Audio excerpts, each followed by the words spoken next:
नमस्कार साथियों।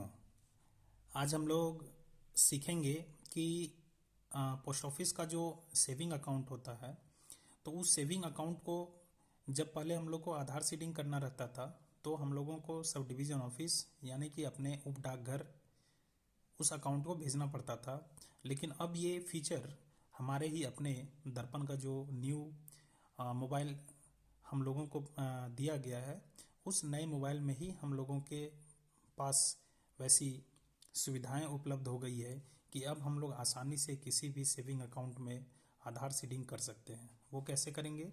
तो सबसे पहले हम लोग जाएंगे दर्पण। दर्पण खोलते हैं और दर्पण खोलने के बाद हम लोग यहाँ पर देखेंगे। देखिए, जब हम लोग स्टार्टिंग करते हैं, काम शुरू करते हैं, तो यहाँ पर क्या होता है, डे बिगिन करना होता है। ये तो आप लोग जानते ही हैं। और काम जब खत्म होती है तो डे एंड करना होता है।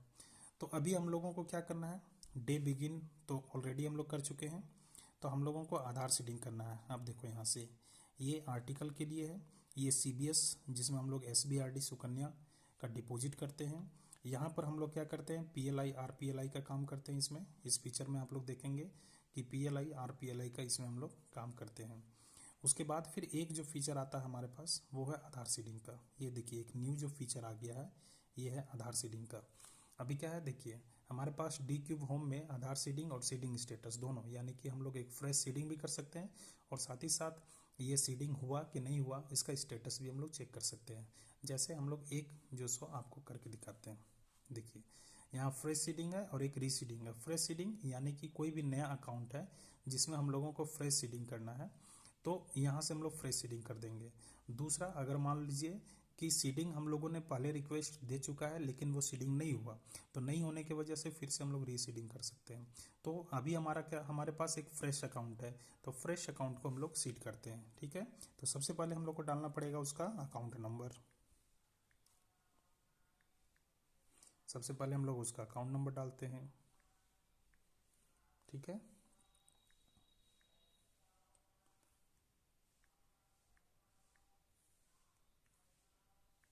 ये हमने अकाउंट नंबर उसका डाल दिया, सेविंग का अकाउंट नंबर। अब यहाँ पे वैलिडेट करेंगे।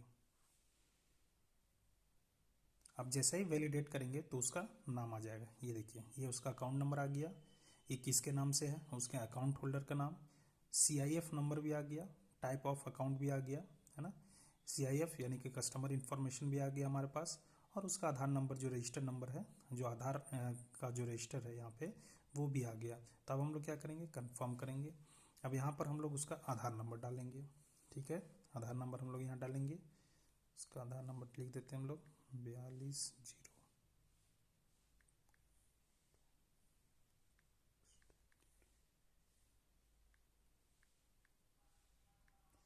ये देखिए, हम लोगों ने इसे उसका आधार नंबर डाल लिया। अब हमारे पास दो ऑप्शन बचता है, एक फिंगरप्रिंट और दूसरा है आधार OTP। तो हम लोग या तो फिंगरप्रिंट के माध्यम से कर सकते हैं या फिर आधार का OTP से। अगर फिंगरप्रिंट है तो हम लोग बायोमेट्रिक यहाँ अटैच कर देंगे, अगर मेरे पास सामने उपलब्ध है तो अटैच करके यहाँ पर रजिस्टर करेंगे अभी, है ना। और अगर नहीं तो फिर हम लोग क्या करेंगे, फिंगरप्रिंट के माध्यम से या फिर आधार का OTP से हम लोग जो सो वैलिडेट करके इस तरह से हम लोग आधार सीडिंग कर लेंगे।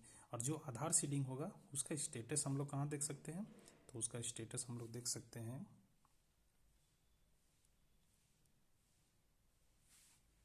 यहाँ पे। यहाँ पे सीडिंग रिक्वेस्ट रेफरेंस वैल्यू हम लोगों को मिलता है, या फिर उसका अकाउंट नंबर हम लोग यहाँ चेक कर सकते हैं। जो भी हम लोग अकाउंट नंबर डाले, ये हम लोग फिर से डालते हैं इनका अकाउंट नंबर।